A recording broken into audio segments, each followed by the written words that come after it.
अंतर्राष्ट्रीय कूटनीति के बाद अब देसी राजनीति की बात करते हैं, जिसमें आज का शब्द है ईडी, यानी एनफोर्समेंट डायरेक्टरेट, जो मनी लॉन्ड्रिंग, विदेशी मुद्रा उल्लंघन और आर्थिक अपराधों की जांच करती है।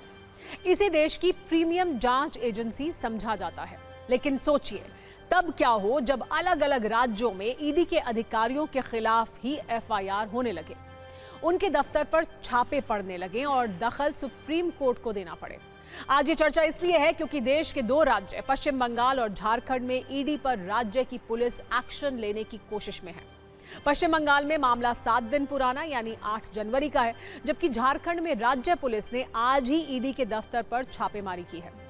ईडी से जुड़ी दोनों खबरों को देखेंगे, लेकिन पहले बात करते हैं ईडी वर्सेस दीदी के बंगाल एक्सटेंशन की, जिसमें आज सुप्रीम कोर्ट की सक्रिय एंट्री हुई।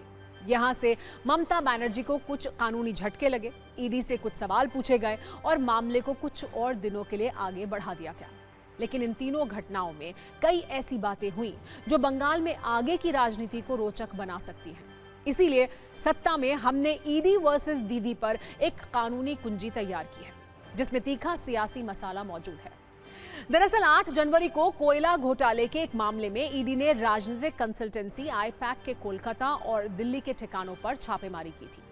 कोलकाता में आईपैक के डायरेक्टर प्रतीक जैन के घर पर छापेमारी के दौरान सीएम ममता बनर्जी पुलिस के साथ अंदर घुस गई थी।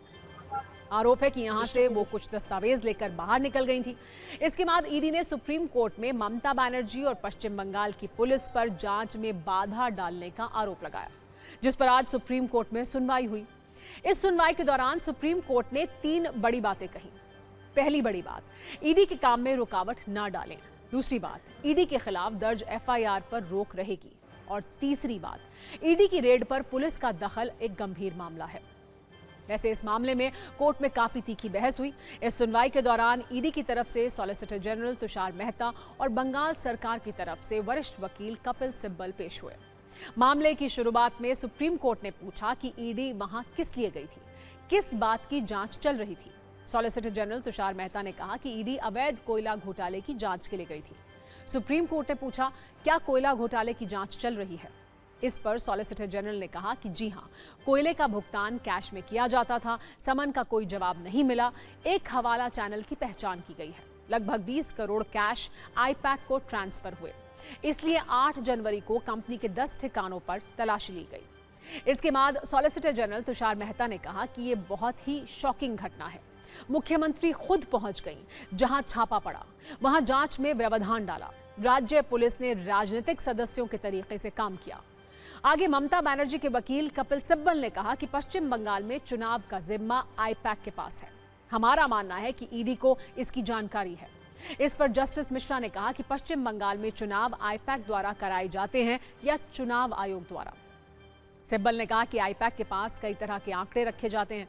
जब वो वहां गए तो उन्हें पता था कि पार्टी से संबंधित कई आंकड़े वहां मौजूद होंगे। चुनाव के बीच में वहां जाने की क्या जरूरत थी? कोयला घोटाले में आखिरी बयान 24 फरवरी 2024 को दर्ज किया गया था। तब से वो क्या कर रहे थे? सिब्बल ने कहा कि अगर आपको जानकारी मिल गई तो हम चुनाव कैसे लड़ेंगे? ईडी को पार्टी कार्यालय के उस हिस्से में क्यों जाना चाहिए जहां सारी जानकारी मौजूद है? सुप्रीम कोर्ट ने कहा कि सॉलिसिटर जनरल ये कह रहे हैं कि अगर चुनाव के दौरान मनी लॉन्ड्रिंग होती है तो इसमें ईडी की क्या गलती है? सिब्बल ने यह भी कहा कि मुख्यमंत्री पर लगे सभी उपकरण जब्त करने के आरोप झूठे हैं। ये सिर्फ पूर्वाग्रह पैदा करने के लिए किया जा रहा है।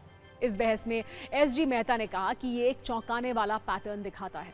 जब कोई वैधानिक प्राधिकरण अपना कार्य कर रहा होता है तो मुख्यमंत्री ममता बनर्जी दखल देती हैं, पुलिस आयुक्त उनके साथ आते हैं और फिर धरना देती हैं। इस पर जस्टिस मिश्रा ने पूछा कि ये कैसे हो सकता है?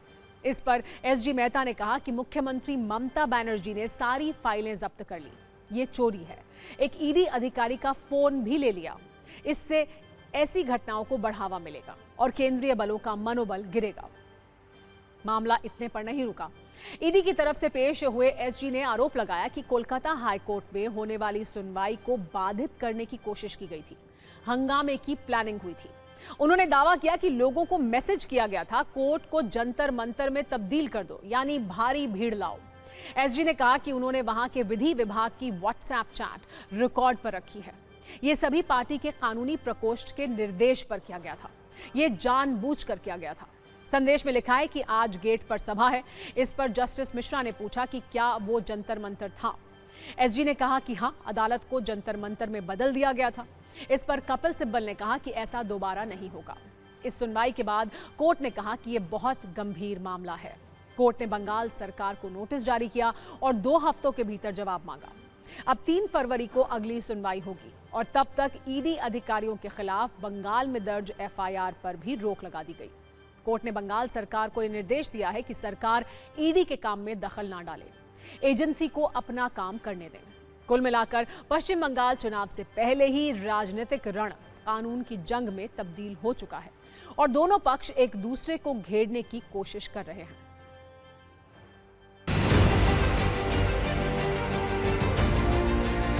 Supreme Court has issued only notice and stayed the criminal cases initiated by on the basis of the complaint initiated by the Calcutta police. That has been stayed. Importantly, 2 or 3 observations are there. That one of the important observation in this matter by this Honorable Supreme Court, that when the election is forthcoming, then the interference by the ED to the political parties' affairs is also an important issue to be said. ये कानूनी जोर का तमाचा है उस मुख्यमंत्री को जो समझती है वो संविधान से ऊपर है।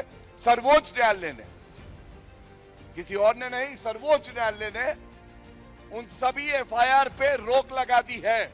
मुझे ऐसा लगता है कि ईडी जो है वो भारतीय जनता पार्टी का एक फ्रंटल बन चुका है। वो भारतीय जनता पार्टी का इलेक्शन डिपार्टमेंट है, एनफोर्समेंट डायरेक्टरेट बिल्कुल नहीं है।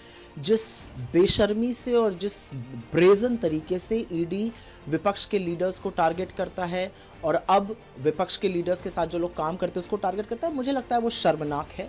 ईडी का एक ट्रैक रिकॉर्ड है, ईडी का कन्विक्शन रेट अपने आप में दिखाता है कि ये मनगढ़ंत आरोप लगाते हैं।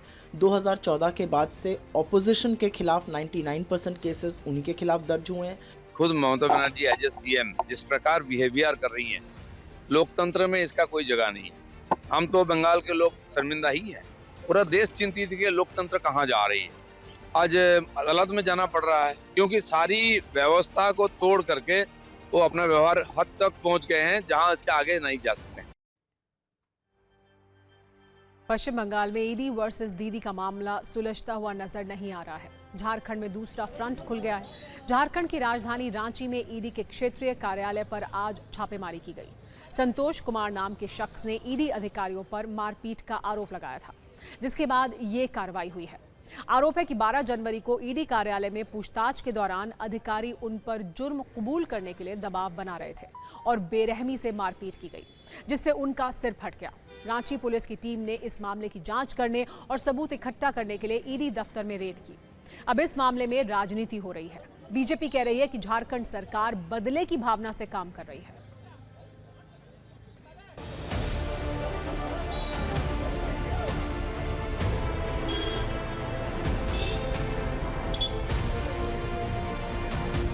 यानी आप कह सकते सुनियोजित तरीके से इस राज्य में घोटालाबाजों को बचाने के लिए सरकार और पुलिस महकमा किस प्रकार से काम कर रही है, इससे बड़ा और ताजा उदाहरण कुछ भी नहीं हो सकता है।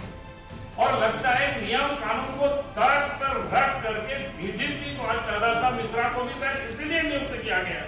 ये पूरी तरह एक प्लांटेड स्टोरी। अब रांची पुलिस पहले से तैयार बैठी थी कि तुम जाओ माथा फोड़ो, हम एफआईआर करेंगे, और आज रांची पुलिस घेर लेती है। तो घोटालेबाज तो घोटाला करते रहेंगे, फिर ये संस्थाओं का क्या बात होगा। कुल मिलाकर पूर्वी भारत में ईडी सिर्फ जांच नहीं कर रही है, बल्कि जांच के घेरे में भी है और ये मामला लंबा चल सकता है।